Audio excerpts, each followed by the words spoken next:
Is this the best opening to free agency in the Kyle Shanahan and John Lynch era? Are the 49ers done at wide receiver in the draft? And are the 49ers still on the hunt for a free agent? Rob Stats Guerrera and I will talk about all that and more right after this.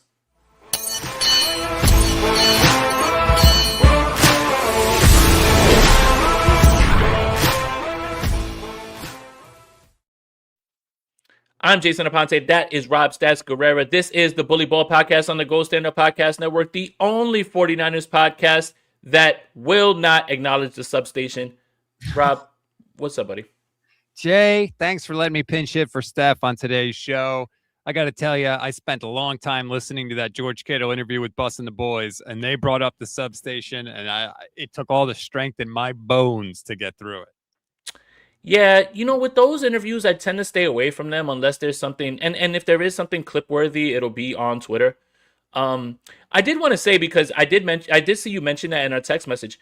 Ricky Pearsall has his own YouTube channel as well too, and I stumbled upon it, and it was him after it was before the Super Bowl. Everything was going on in the Bay. He went to visit a bunch of kids and at a school, and he did a football camp. That's where that Justin Jefferson clip of him standing next to him and everything, and the kid asking about Justin Jefferson. And then one of the most, I guess, impactful moments was he ran into the cop who was the first responder on his shooting again, and the emotions that came out of Ricky Pearsall. He just started crying immediately. Still, like, look, I'm not gonna tell you how to feel about being shot. I don't care how long ago that was, but it was something that they have such a special bond that he just was crying, and she just was like, "Hey, I'm glad you're okay," and everything. And it was one of the cooler things that I noticed from that video. I think that, and I can't speak to this. This is pure speculation, but I would imagine he's living his life now, doing his thing, but just the sight of her just takes him right back to that moment, and he feels all those emotions and those memories come flooding back. And I imagine, I would probably burst into tears too. It was scary as hell. He thought he was going to die. That's what he kept saying, and he kept saying that there was nothing that you did that like made me feel anything, other than what was going on in my head. You made me feel better, like it was cool. So, I mean, look, again, Ricky Pearsall doesn't have a big YouTube channel. YouTube channels aren't for all players. I would actually implore players to stop starting YouTube channels. But Ricky Pearsall's channel was fine, and I actually stumbled upon it, so I wanted to pass that along. He actually did really well with the stuff that he had going on. Nonetheless, speaking of wide receivers,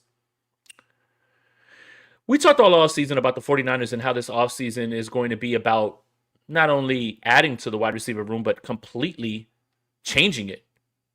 And if I would have told Rob Stats Guerrera on March 17th of 2025 that the San Francisco 49ers would employ Mike Evans and Christian Kirk and have Ricky Pearsall and have them as their top three wide receivers, Rob Stats Guerrera would tell me from a year ago that you were nuts, that Mike Evans was never leaving Tampa Bay, that the 49ers were going to roll with Ricky Pearsall and Demarcus Robinson and maybe the young guys. I didn't see this happening at all. And to be fair, the 49ers, I think it was Barrows reported that they were not in on Mike Evans at first. They were in on Alec Pierce. And when they didn't get Pierce, or they realized he was going to be out of their price range, they pivoted to Mike Evans. So this isn't even plan A for the 49ers. But I got to tell you, it's a hell of a plan B. Hell of a way to pivot. And shout out to George Kittle as well, too. We're talking about George Kittle. George Kittle is a new, I guess, agent for the 49ers. I really did like what Mike Evans said, man, even if I don't agree with him in the press conference. He said the 49ers are a piece away, and I'm that piece. Well, they're not, and you're not. But that is really, really, really nice to hear. And it really is. It just signifies the culture, right? So if we ever talked about will players come here to play, what about the substation? All that shit's out the window right now, Rob. Yeah, I mean, they asked George, did Mike Evans ask you about that? He was like, no, he never mentioned it. I said at the time that it was a topic because the Super Bowl was in San Francisco, and that once the Super Bowl cleared out, it wouldn't matter at all. And we haven't heard it mattering at all since then. Yeah, and it still shows that this team still wants to win. They still have that desire, right? Like George Kittle's asking a player who is going to the Hall of Fame to come play with them and recruit. I wouldn't be mad at any 49ers player who didn't recruit. That's not your job. That is not your job at all. That is not part of your job. Now, if you want to go out there and do that, that's something completely different. That is above and beyond, right? When you work retail, like I have, when I had a job for the longest parts of my life, Home Depot, Foot Locker, I would do enough to just make sure I can punch in and punch out, right? That's it. I was there to get my 8 hours and dip. But the people who went above and beyond were the ones who were given more leeway. And I didn't understand any of that. But George Kittle does. And that is something that's great. And not only did it land you a wide receiver, it landed you a future Hall of Famer. And we talked about this, Rob, on Tuesday. Mike Evans is an upgraded Jawan Jennings, even at his age. Upgraded. I want to make sure we say that. Upgraded. Guy who can win outside, win 50-50 jump balls, will catch more passes if they're thrown to him than Jawan Jennings will. So Mike Evans is an upgrade. I don't care what the age is. And then when you look at the deal, it's year to year. Listen, we are going to glow a lot about this free agency period right now for the 49ers. We are going to glow a lot about it because there's not much to be upset about, if at all anything.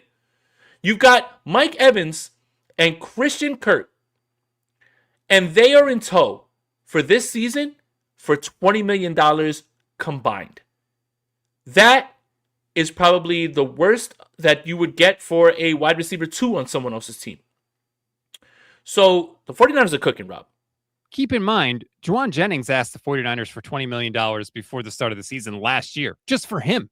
And he's asking for it now. And is there a reason on March 17th that no one signed him? Yeah, I completely agree with you.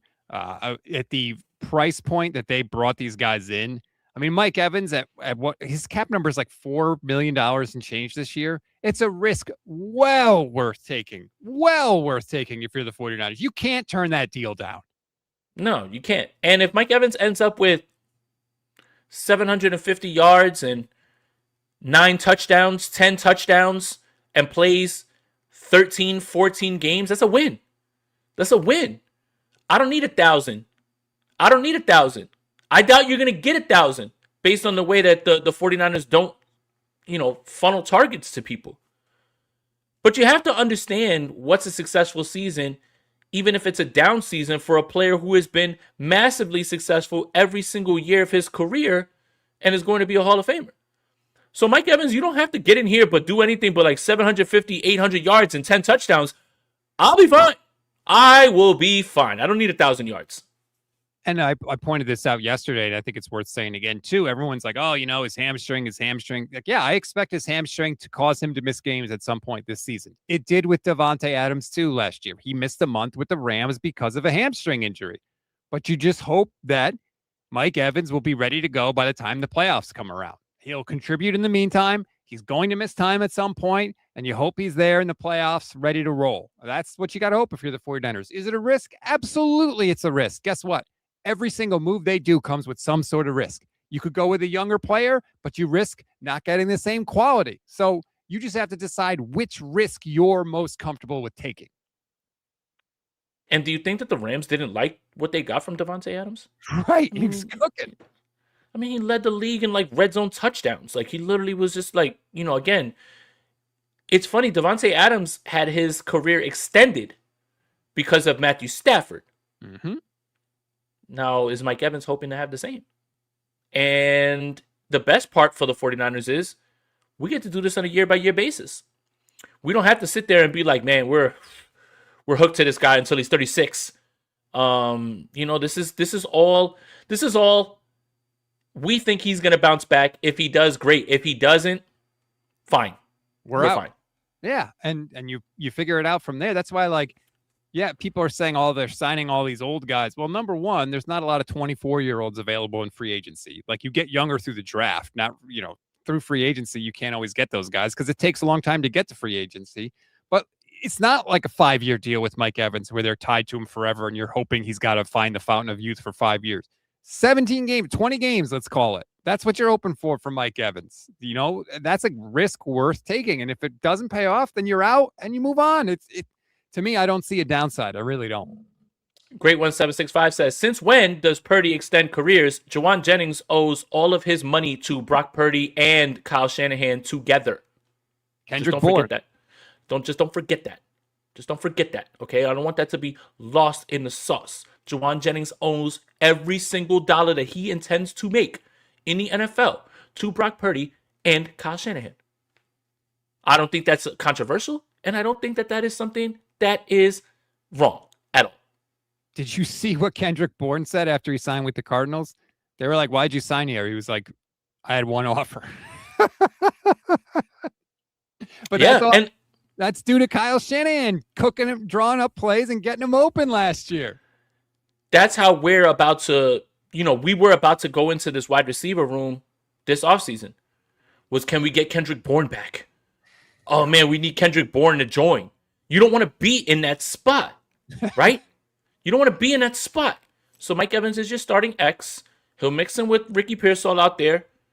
But the Christian Kirk thing, 1 year, $6 million. That is an insane amount of money to get from a player who is still awfully productive. And I want to point out a few things. If you think that this was something that, the 49ers are giving him a gift for, no.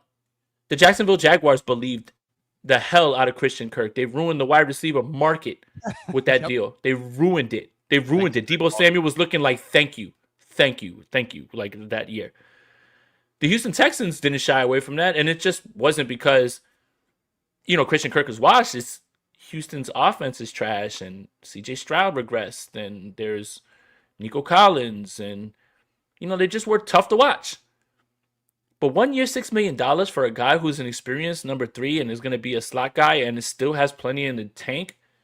Rob, I wanted Hollywood Brown, but 1 year, $6 million for Christian Kirk, man, I'm not going to sit here and complain about that at all. Yeah, I think that basically, in my mind anyway, you get relatively the same production out of either one of those guys.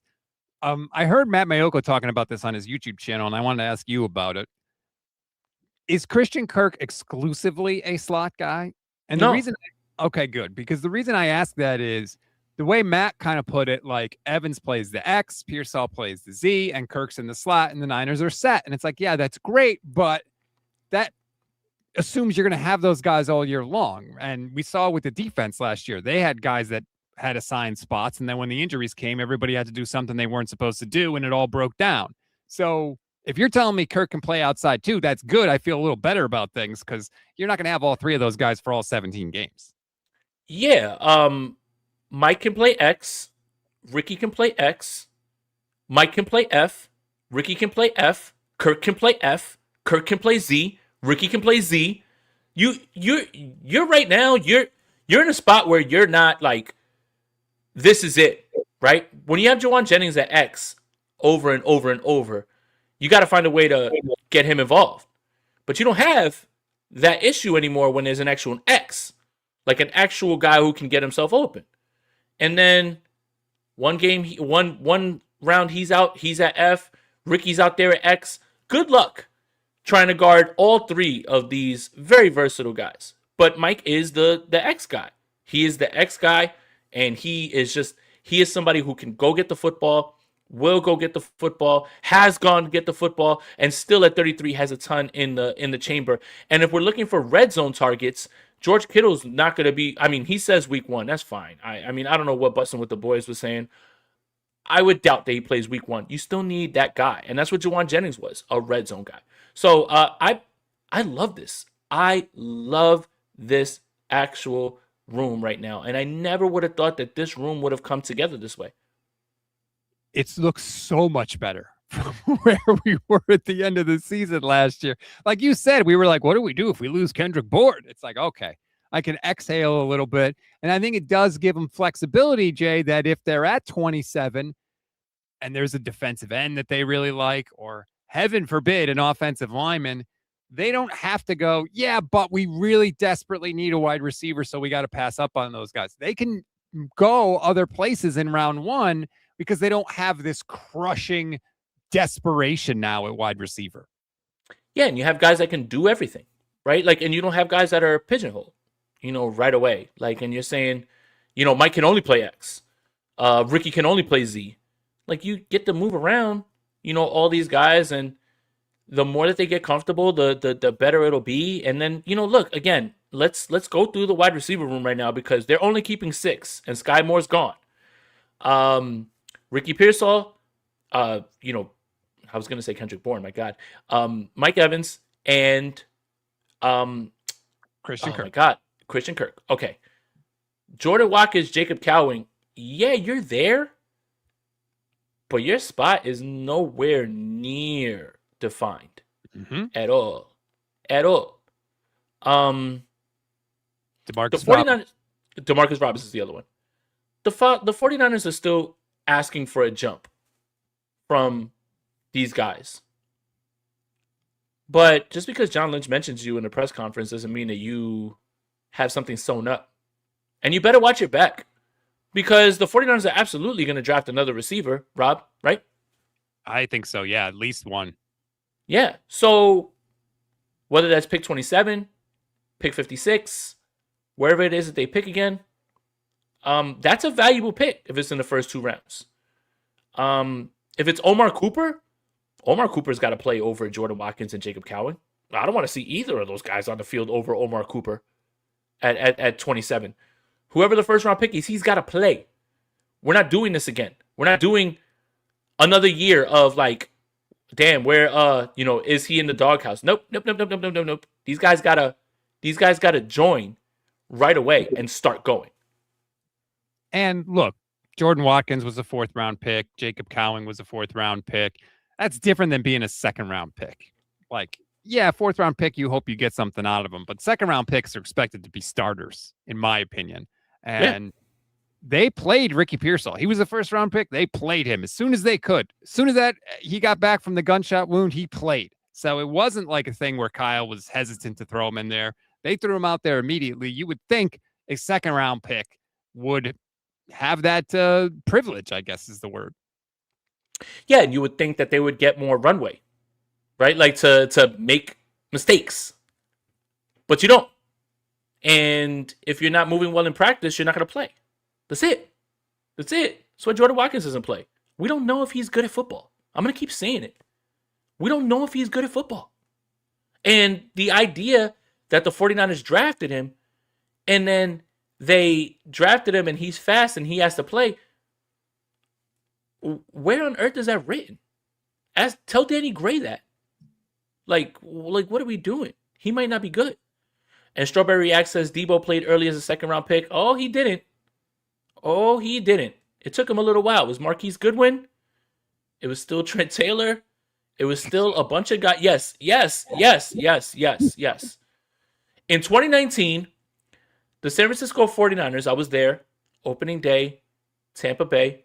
Jimmy Garoppolo threw a touchdown pass. He threw 2 touchdown passes. He threw one to Tampa Bay, but he threw one to the San Francisco 49ers. One of those touchdown passes was to Richie James. Richie James Jr. Richie James, Marquise Goodwin, Kendrick Bourne. Those were the guys that played early on over Deebo Samuel until he finally got going. Deebo started his first 2 games as a rookie, then didn't start for a month. Yeah. And then hit the starting lineup, and after that, he was the starter. Yeah. And all of that started to connect when Mostert started taking off and, but I did want to go back to this because we have to start there, right? That's the 2019 season, but we do have to start in that area, right? We're only a week and change through free agency. Free agency isn't over. The 49ers haven't made that many signings. They've signed Mike Evans. They've signed Christian Kirk. They've signed offensive linemen. They've signed Nate Hobbs, who's a cornerback. But going back and looking at the other free agency time periods, especially right off the bat, is this the best that the 49ers have started their free agency? I'm going to say yes, but I want to go through all of the years because the 49ers haven't been shy on day one. They haven't been shy on day one. Like, if we love you, we're going to sign you on day one. So I want to know, do you feel the same way that I feel, Rob? Off the top of my head, my first reaction is to say, yes, it is. Now, Yeah. I admit I haven't gone through year by year, and we're going to take a look at it just to sort of refresh our memories. But when you look at the quality of players that they have brought in at especially at the cost at which they've brought them in for, it's hard in my mind to top this, but we'll take a look at it here. Let's see. You can't really see that on the stream. We're going back all the way to 2017. And this was, when they are trying to overhaul this roster. They made a ton of moves. K'Wan Williams in 2017, Pierre Garçon, Marquise Goodwin, Robbie Gould, Kyle Juszczyk. Those are quality players. So that's not nothing. It's just the fact that the rest of the team around them stunk. K'Wan Williams, Pierre Garçon, Marquise Goodwin, Robbie Gould, Brian Hoyer was a starter, Juice, Malcolm Smith, Logan Paulson, Aldrick Robinson. Yeah, the rest of that class is crap. It's just crap. But Juszczyk, K'Wan, you look at those guys and they're players. I mean, Hoyer started at quarterback. Hoyer started. So 2017 and 2017, we have to also preface it by saying that was absolutely a team trying their best to just, put things together.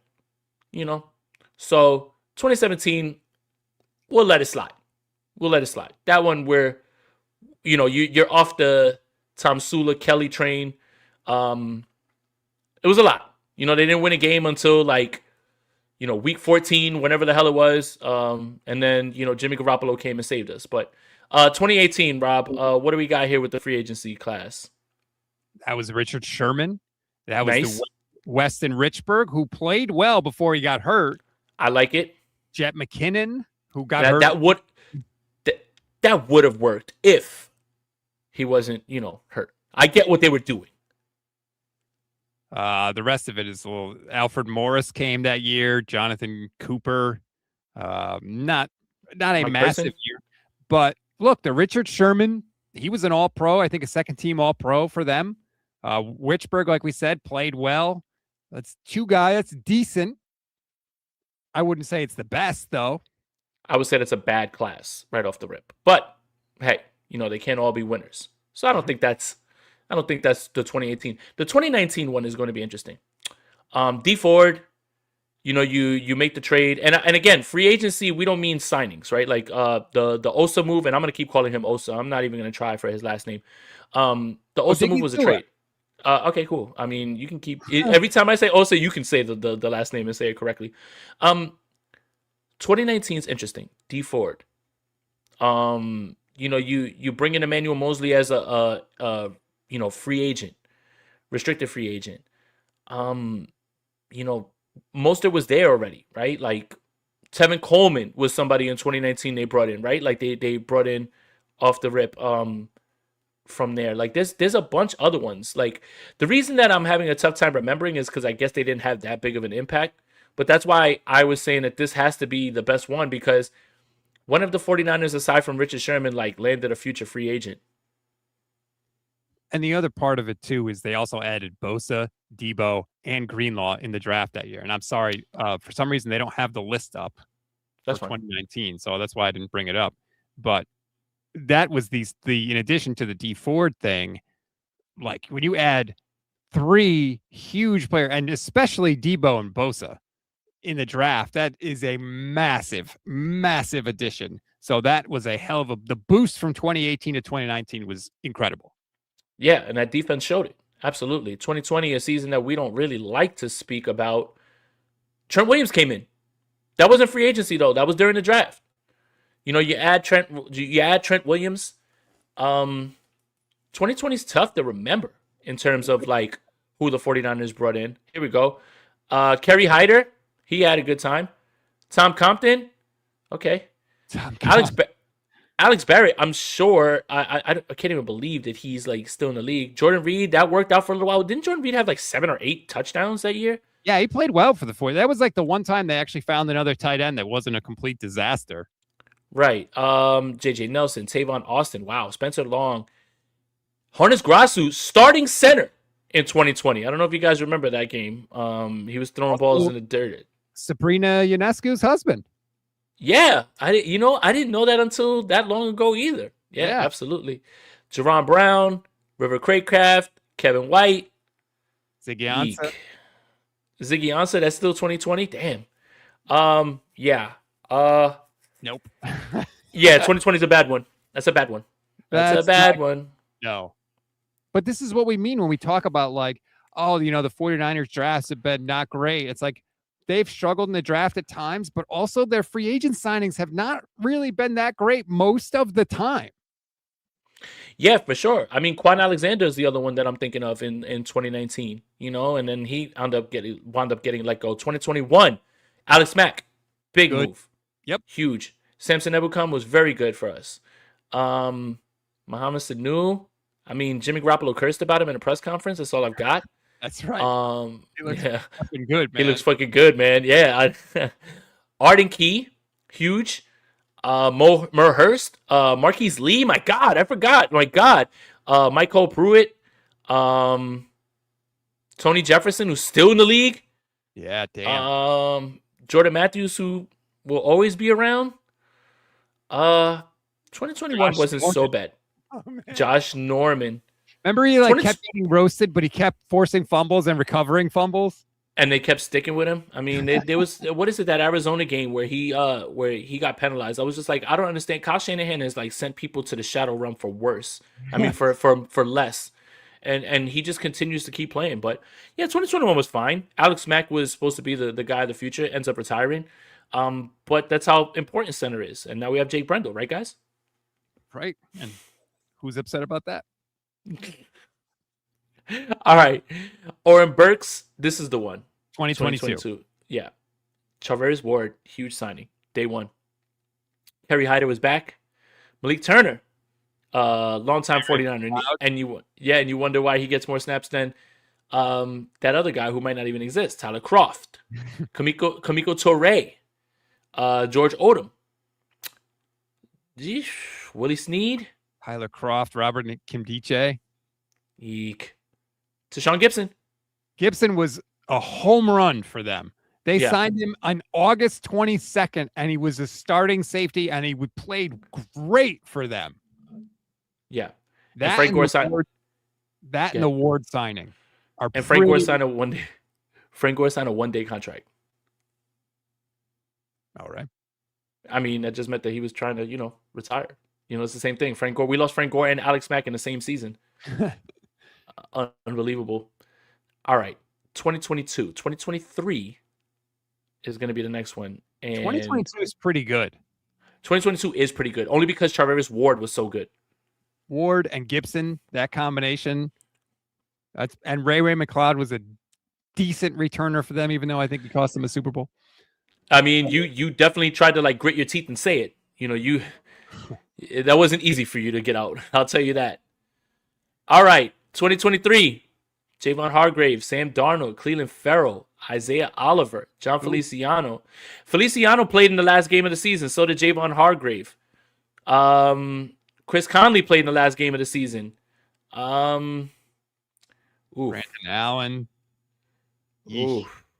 Terrace Marshall. Jeremy McNichols. Terrace Mitchell. Yeah. Jeremy McNichols. I mean, I said McNichols should have came back. He signed a 1 year deal with Washington. Ben Barch. God, this is a rough one, man. Cleve Farrell was a good signing. Other than that, he was. The whole class. Yeah, that one's not good at all. Nothing. Nope. Yuck and poo. 2023. And it's crazy that Darnold is so highly regarded because of his time here, and he never played. Right. He started one game. It was a dud game at the end of the year where it didn't matter at all. And everyone wants to give him all this credit because he came in during the Ravens game, but he wasn't even that good and threw a pick at the 1 yard line in that game, too. Game was over. Yeah. All right. Here's 2024. Oh, God. 2024. Here we go. Jordan Elliott, who had left. Yetur Gross-Matos, gone. Leonard Floyd, gone. Devondre Campbell, gone. Chase Lucas, gone. Brandon Parker, gone. Isaac Yiadom, gone. Joshua Dobbs, gone. Ezekiel Turner, gone. Eric Sauber, gone. Patrick Taylor, back. Rock Ya-Sin, gone. Trent Taylor, I don't know how you stick around. Yeah, I don't know how you stick around, dude. You've got to tell me your secret, dude, because it has nothing to do with football at this point. Chris Hubbard, gone. Logan Thomas, gone. Frank Darby, gone. Oof, man, 2023. was rough. No, that's 2024. 2024 was rough. Matt That's correct. Breida, I forgot about that. Keyshawn Vaughn, Robinson. Presley Harvin. Not great. Yeah. So this is the best. This is the best start. So this is it. I think we've gotten here. I don't have to see next year because I know that wasn't better than this year. When Eddie Pinheiro is like your best acquisition, you can't compete for sure. And we have a new punter. That's right. Corliss Waitman, come on down. First Hey, left-footed punter for the 49ers since the early 90s. hooray. Totally needed that stat across brought back to me, Rob. But yeah, this is the best one of all of the Shanahan Lynch era so far. And we still have time. And I'm talking about who you sign. You didn't overpay for Mike Evans. You didn't overpay for Christian Kirk. You traded for Osa, who should be in a good spot here for you. You checked all the boxes. Nate Hobbs is good secondary depth. You feel good right now. You feel real good. And when we're talking about how much it costs and what it can be, that's when you really start to see the value of this. Because plenty of teams just dumped all their money out. The Raiders, whoever. Doesn't mean that they're going to get good. But spending your money wisely is, I think, what the 49ers have been able to do this offseason above others. Remember the old saying, right? The 49ers used to have it painted at the team facility when Harbaugh was there. I don't know where Jay went. He just bounced. But we'll see if he pops back. Oh, geez. I'm here. Oh, all right. We lost your image, but the old saying that used to be at the Niners facility was you either get better or you get worse, but you never stay the same. And if you just look at the NFC West right now, I think it's very clear the Rams got better immediately. They addressed their biggest need. They bring in 2 corners. They're better than anybody they had last year. The Rams are better. You look at the 49ers, to me, it is clear that they got better. They addressed need at wide receiver. They addressed the need at defensive line. You can argue how much, that's fine, but I don't think you could say they didn't get better than they were at the end of last year. When you look at the Seahawks, where are the Seahawks better than they were last year?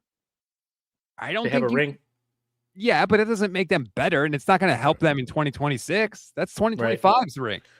Right. Yeah, and that's the thing is you don't want to catch yourself keeping up with the Joneses, but the arms race in the NFC West, you have to keep up with.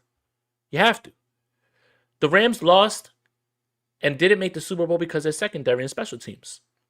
So you go right out there and you address secondary right away. And not only did you address it with, some good players, you addressed it with probably the best 2 options that you can.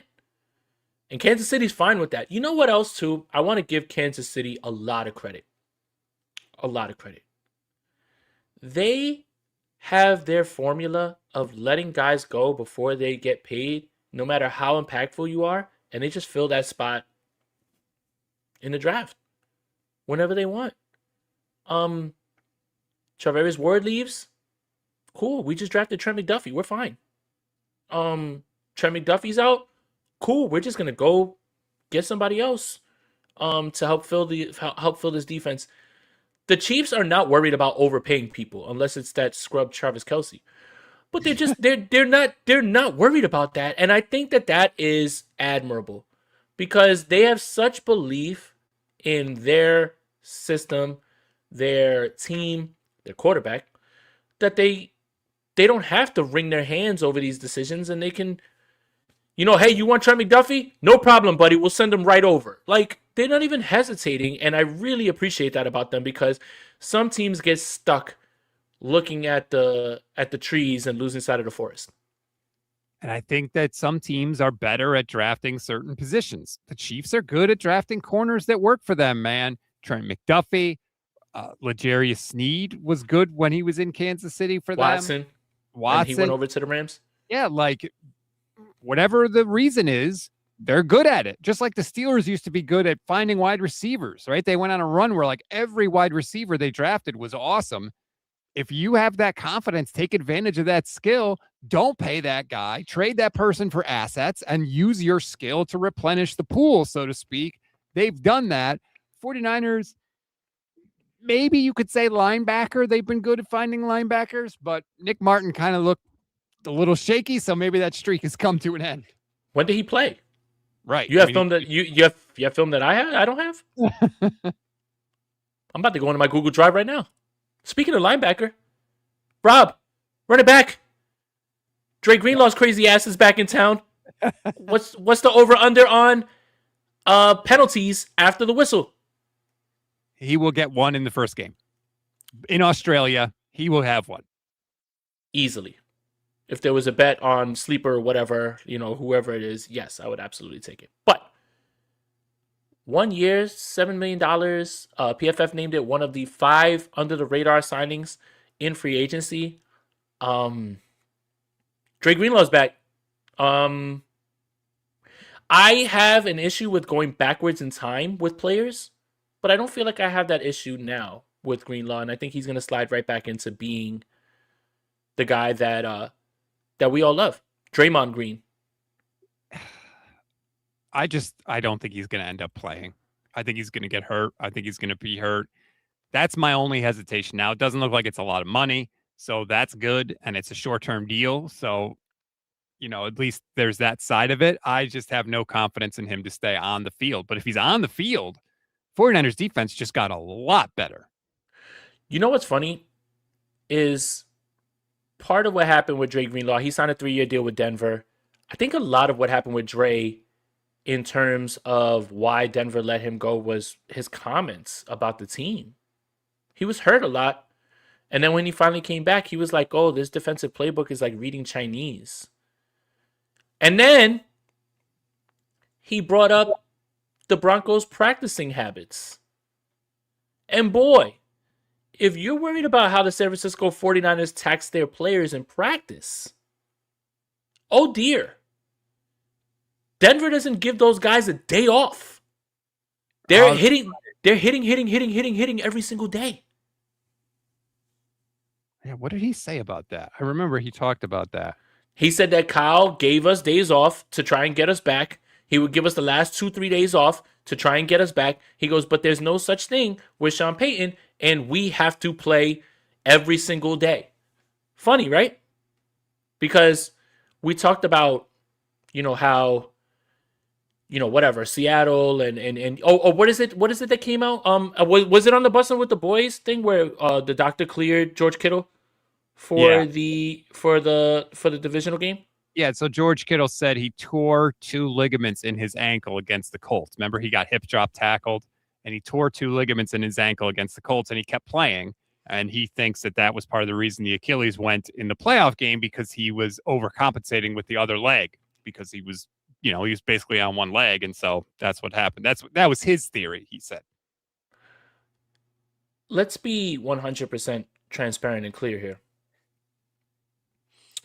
Yes, the 49ers doctors are there to do the right thing and take care of the players. But yes, the 49ers doctors have somebody in their ear like, yo, is this guy going to play or what? We need him. And if there's a chance that he's going to play, they're going to push for that. And by the way, I'm sure George was like, there's no way in hell I'm missing a playoff game. I've been playing on this ankle for weeks in the regular season. I'm definitely playing in the playoffs. It's Any Given Sunday, right? The movie. That's probably my favorite football movie of all time because it's the closest thing to mirroring the NFL in every way. Guys are hurt. They're playing through it. The doctor knows that something's wrong, but they're letting them play through it. And they like the NFL. The NFL is a man's league because there's men that desire nothing more than to play football, and they're gonna do it regardless of what they're paid or what they want to get paid. Like, those guys are still gonna go out there. Remember in 2020, Rob, when George Kittle had the injury and there was no reason for him to come back and play football in those last few games. And I believe Grant, asked him at a press conference, and Kittle was like, yeah, I heard you said that I should practice my little heart out. He goes, but I'm going to play my heart out. And he was like, and that's just who, like, the type of guy he is. That's who football players are. They want to play. Shout out to Perk, man. Thank you for the donation. Yeah, rep that ish. Much love. Jason and Rob, thank you for tuning in, buddy. But football players, they want to play football, Rob. That's all they, and they know that their shelf life is short for playing football. So you don't have time to waste not playing And football. the other part of it too, and look, I can't speak for George. This is me speculating, but there's a difference between, hey, if I go out and play, I could really mess up my ankle. And if I go out and play, I could really mess up my brain, right? Concussions are a different thing. It's not treated the same. George is like, yeah, if I go out and I mess up my ankle or whatever, I'll have surgery in the offseason and we'll fix it. Like, guys are willing to risk that stuff, especially for a playoff game, especially for a guy like Kittle, who's been to 2 Super Bowls and lost them both and knows how old he is and what he's going to turn next season. He doesn't know if he's ever going to get back to the playoffs. Of course he played on torn ligaments. And that's just who he is. That's who a lot of the guys in this league are, or on the 49ers are. So, yeah. I wanted to ask you, because I do see it, and we might as well talk about it. It's March 17th, and Brandon Aiyuk is still a San Francisco 49er. This is going all the way to June 1st, isn't it? I think it is. And I definitely think it's going towards after the draft. There is no reason to release him before the draft, because who knows? Maybe a team doesn't get a wide receiver, whatever. You don't know what's going to happen. You have no idea what is going to happen. You might as well keep him at least through the draft and see, because if you get a pick for him, it's 100% a win. And it costs you nothing to wait. So I know teams think the 49ers or some fans, I shouldn't say teams, some fans think the 49ers are being petty. I don't think that's what it is. I mean, maybe that's part of it, but I think the main driver of this is just business. Yeah, it's $20 million if they get rid of him before June 1st. You have to limit that. You have to limit that all the way down to like the last moment. And you never know. This league's stupid. There's plenty of stupid franchises. Somebody might send a trade. Somebody might just say like, we wanna. But also, there is a little bit to it of like, yeah, I know what you want to do, Brandon. Yeah, we know you want to go to Washington. But it's not in our best interest right now to let that happen, so we're not going to let it happen. And now you just got to deal with it.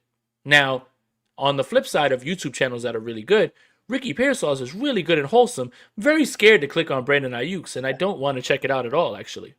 Don't watch the videos. Just look to see what he posts, because apparently that's where he posts his thoughts. Speaking of draft. Oh, go on. I was going to say, speaking of draft trades, Jay, did you see this? Now that Jalen Waddle has been traded from the Dolphins, everything they got from the Trey Lance trade is now off of their team. And I will say this, there is no question Miami won that trade. No two ways about it. It was a disaster for the 49ers. Yet the Dolphins never sniffed the Super Bowl. The 49ers went to one and went to multiple NFC championship games. It is crazy that the 49ers, where that trade was a complete train wreck, ended up better off than the Dolphins. Yeah. Look, and not only is Jalen Waddle, Tyreek Hill, and Bradley Chubb not there, Mike McDaniel's not there. Mm-hmm. Tua Tagovailoa is not there. Tua Tagovailoa is the new Atlanta Falcons starting quarterback. Football's funny. And that's why the whole draft picks and all this stuff and like who you send and what it could be. That's why I love doing like recaps of the draft, and you're like, damn, you drafted this guy, you should have drafted this guy. It's a fun exercise, but it's impossible to do. It's just impossible to do. Mike UA, we're $2 to hear Rob say the substation got Kittle. Say it. I dare you. Say it. The substation got Kittle. Damn. There you go. It pained me to say it, but I said it. The substation got Kittle. You know who didn't get? Do you know who the substation didn't get? Madden 26 is available free right now on PlayStation if you have PlayStation Plus. So I downloaded it and I played a game with the 49ers. I haven't played Madden in 10 years. I used to be, Rob, I'm talking about like, I'm not even joking. I used to be the king. Where I would walk in 05, I would walk into a house and I would look around and I would be like, which one of your mans is the best here? Which one of your mans is the best? Pick up the sticks so I can wash you out. I run the same 3 plays over and over on offense and defense and wash you out. There's nothing you can do about it. I will tell you where I'm going with the football. There's nothing you can do about it. But Brandon Aiyuk had 7 catches, 2 touchdowns, and 134 yards for me in this game in my first win on Madden. It was hard not to target him, man. He was open the entire time. Like, every time I threw it to Ricky Pearsall, he would go up and try to go get it, and he would drop it. And Madden 05, that was the Ray Lewis year. Yes. Well, it's interesting too to bring that up because that was Steve Young talks about that all the time. How Brandon Ayuk's superpower was that he was able to get open super fast, and Brock Purdy could always find him and get him the football. And Mayoko was talking about the receivers the Niners have in the room this year, and he kind of brought up an interesting thought. And it was basically like the Niners need guys that could get open so that Brock doesn't have to do as much with his feet and as much scrambling. Like they're trying to take that off of his plate so that they don't have to rely on him so much to buy time for guys to Smart. get open. Makes sense. It's smart, I think. I mean, again, look, Brock's superpower is that stuff outside of the pocket. It is. But this offense is never any more efficient with anybody under center when it's not clicking the guys open, 3 steps, drop, 5-step drop, ball out. Like, this offense never gets to that place. Now, we had a quarterback before, Jimmy Garoppolo, who he wouldn't see it. And then when he got outside the pocket, you were just praying that the football would end up in a garbage can or out of bounds, as opposed, But Brock is good at that. But I also do think they do need to bring him back into the drop back passing game and just allow those little things to burst out. That shouldn't be what you're relying on Brock for. That should be an added bonus. And I think they were relying on Brock for it last year. Like they really, especially when, against the better teams, they really relied on Brock to make something happen. And Kyle has always said that he looks at scrambling and buying time as sort of the break glass in case of emergency skill because you can't count on it time after time. And I do agree with that. Like if that's the foundation of your offense is going to be very, very hit or miss. And Kyle doesn't want that. He doesn't want his quarterback to have to do that. And I think he would say it's a better thing for the 49ers if Brock doesn't have to. Oh, by the way, Brock Purdy got turf toe when he was scrambling out of the pocket. So I think probably that was run through Kyle's mind as well. Damn Seattle. So look, it's March 17th. There's still a few days left of this week in free agency. Free agency has slowed down mightily. The last time I spoke with you, Rob, we went on right after. Mm-hmm. And the new details are out. The Ravens are pieces of shit, aren't they? I don't look at it like that. Did you hear what Max Crosby said? He basically said that when he got to the Ravens facility, like he just felt like something was off, right? And then all of a sudden they were like, "Oh, your physicals fail." He didn't talk to the GM or anything. And that's shocking. Because Eric DeCosta, when I'm at the combine, I wait for John Lynch. And then there's certain players certain GMs that I'll go, or coaches that I'll go down, depending on who they are.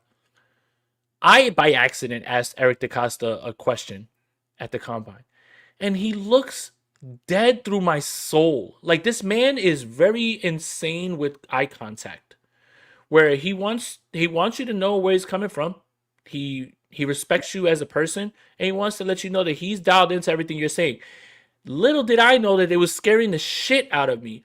And it just seems like he's such a stand-up guy. It didn't seem like it was part of his MO when it comes to like this way, because he went in that press conference and was like, nah, like we're not sleazy or anything like that. Are you sure? Like a little bit of that feels very sleazy.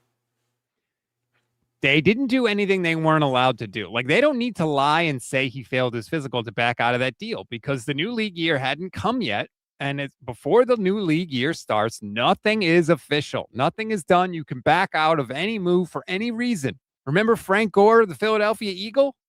Now, this was a trade. He was in the team facility. So it sucks for Max Crosby. I also completely agree to that. But number one, Crosby also could have said, I don't want to go there at that point, and he would have been within his rights too. And number two, another team could have signed Trey Hendrickson and they couldn't get a deal done. So you can sit here and blame the Ravens all you want, but in my opinion, they played it perfectly. They end up getting a really good pass rusher still, and they kept their 2 first-round draft picks. Yeah, I mean, look, would you have wanted Max Crosby? Yeah, I think he's the better bet moving forward, regardless of whatever the injury concern is. But Trey Hendrickson still has a lot in the tank, and you're still going to be able to do whatever it is that you want this year. So It might have been better that this happened. But we have about 10 minutes left. Thank you, everybody, for joining. Make sure you like this video, subscribe to the channel, subscribe to the Gold Standard Podcast Network, wherever you get your audio podcasts. Mike UA says they need guys to beat man. Seattle showed that. Mike Evans, Christian Kirk. I'm fine with that. Is this enough so far? And I know, we're being a little bit ahead of ourselves. March 9th was the first day of free agency. Today's the 17th, which would make it 8 days. Is this enough for John Lynch to keep his job and not be moved up anywhere? Well, I wonder how much of if that was sort of in the cards for John Lynch, then how much credit does he deserve for what has happened now, or is someone else exerting more influence? I have no idea. No idea whatsoever. I don't really care, to be honest. Like, I just want the 49ers to get good players. But sure. I think we got to see how it goes. Like, right now, if I told you the 49ers got as far as they did last year, would you consider that a success? Would you consider that a disappointment? I consider it a success just based on the circumstances and that division. I do. I mean, I understand that if we didn't win the championship, that the season's a failure. But when you lose Bosa and Warner and all those guys, and you lose Purdy and Pearsall, and you still win 12, 13 games, come on. How's that not a success? Right. No, I'm saying if they get to the divisional round next year and lose in 2020. Oh, no. And everybody's healthy? No. We're not. This is it. Like, we're not putting up with that. I think the extra context is needed. You absolutely have to look at it and say who was there, who was, what was there. That's fine. But if the 49ers are healthy and Mike Evans plays a bunch of games and Christian Kirk plays a bunch of games and Christian McCaffrey plays all his games and Brock Purdy plays all his games and Kittle comes back and you guys don't make it to the NFC Championship game, no. I'm not good with that at all. I'm not good with that at all. And I am somebody who is very patient when it comes to what the bar of success in the NFL is, right? Just because you didn't win a Super Bowl doesn't mean your season's a failure. I'm going to die on that hill. I've had plenty of seasons where the 49ers have done great. They didn't win a Super Bowl. But this particular year, if everybody is healthy and we have all the context and everything that we need and they have a good draft and those guys go out there and they get their ass kicked in the divisional round and they don't make it to the NFC Championship, oh, yeah. I'm not going to be happy about that, Rob. I agree. I mean, if they have their guys, they're as good as any roster out there. For sure. Close to it. Close enough to be able to have a fighting chance in any game that they play. But that's a huge if. It's a massive if for this team. We don't know. We have to wait and see. But also, like, at some point, when you have had the injuries that the 49ers have had for going on a decade now, that can't always be a cop-out, Like, they haven't any changes they've made to the training staff, almost all of them have been promoting people that were already on the staff from within. They haven't that and Brock Purdy has saved them, Rob. They haven't really moved the training staff out, and they're not doing it this year either. So it's like, you can keep saying, well, we keep having injuries. It's like, but you haven't really done anything to change that. And they never tell us, by the way, when we say, are you doing anything to change it? They say, oh yeah, we change a lot of things, but they never tell us what they are. They never give us even a single example of it. So at some point, you can't keep saying, we got injured. You can't judge us. You can't judge us. So, this season's going to be very, very interesting to see how it all turns out. Yeah, for sure. And I think, again, the 49ers are in a 3-team race in the NFC. You look around, I understand we need a draft and all that stuff, but 49ers, Rams, Seahawks. Like, those are your 3. And then, you figure out who it is after that. It's up to you, man. Whatever it is that you feel. But the NFC West is the top 3. And the 49ers are going to have to face and try to beat both those guys. And that's the thing, is like, your division has now become a gauntlet. No matter what your third place schedule is going to be, you still have 2 games against Seattle, 2 games against the Rams. Whatever, the Cardinals are the Cardinals, but yeah. They have to continue to compete because, like you said, as long as Matthew Stafford and Sean McVay are alive, and the Rams are going to be fine. Yep. Right? And the Seahawks, yeah, they lost some people, but they're going to be fine. They're going to be fine. So it's just interesting to see that the 49ers are trying to pull themselves out of a position, and the other two teams are in different positions than them. The Rams are holding on by fingernails right now with Stafford. Like, because that's the only reason they can make all these moves is like Stafford's gonna be there and we're gonna be, in it, whatever. Who's the next quarterback? Whoever this next quarterback is, all that stuff's gotta change. The Seahawks have won a Super Bowl. They have another draft. They'll probably take this draft off. They'll still be very good next season. They'll still be very at the top of the league, right? And then the 49ers are in here plugging holes with 33-year-old wide receivers and Christian Kirk and it's just the pathway for these three teams to find a successful roster has been very fascinating to me. I think that there's a decent chance that AJ Brown ends up on the Rams. No, they're not going to trade him till after June, but there is no way that they are keeping AJ Brown just because Howie Roseman wants you to think that so that he gets more for AJ Brown. It was done last season. Like, do people forget how toxic it was there in Philadelphia? Do people forget nobody wanted to coordinate that offense because of how, even though it's loaded with stars, nobody wanted to coordinate that offense because it was toxic there. They got their ass kicked by the 49ers backups in the playoff game. He's not going to be there next year. He's going to get traded. We know the Rams are already interested. The Rams make big swings. Plus, I think the Rams are in DGAF mode because they know this could be Stafford's last year. I think they're going to go for it. I would not be shocked at all if AJ Brown ends up on the Rams. No. God, I don't want to hear that. I don't want to hear that. And you just wanted to piss me off, right? Like, the other thing, too, about the free agency group, and I want 49ers fans to understand this, is that this free agency group wasn't exactly, like, loaded. There's been plenty more years where there's been way more. Like, when Mike Evans is the prize at 33, or you're like, oh, Alec Pierce is going to be our number one. Good luck. I don't want to be in that spot where I'm like, trying to depend on Mike Evans at 33. Now, obviously, the 49ers have different weapons and things like that. Like, I'm talking about other teams. And then turning Alec Pierce into somebody that he's never been and getting rid of Michael Pittman. I don't want to be in that spot. I definitely don't want to be in that spot. So there's a lot of ways that this can go. There's a lot of edge rushers that are still out there. The 49ers are still going to have to do that. But the wide receiver room, Christian Kirk, 1 year, $6 million. Hollywood Brown. Now all you're left with is like Tim Patrick and Khalif Raymond. And, things are starting to get a little rough. Like, even Kendrick Bourne's not available, like you said. So Juwan Jennings, meanwhile, still out there. You better talk to your agent, dude. Like, you better stop, like, walking into a room and being like, I want $20 million with a straight face. What in the world? Why would he think that he could get $20 million a year? You've never even had a 1,000-yard season, dude. You're slow as hell. You're in the best offense in the league with the guy that can get you open. And you think some team's going to give you $20 million? Why would they do that when they could just draft some? I don't know what advice he got, but man, was he dead wrong. Oh, baby. This is not... Oh, Khalif Raymond signed, Ariel said. Well, there you go. Who cares? Yeah, who cares? Like, that's the point, right? Like, it's just... There's nobody left right now. Kirk never had 1,000 yards and got $18 million 4 years ago. Yes, the Jacksonville Jaguars believed a lot in him. 100%. And they got crushed for that contract, by the way. Everybody that deal.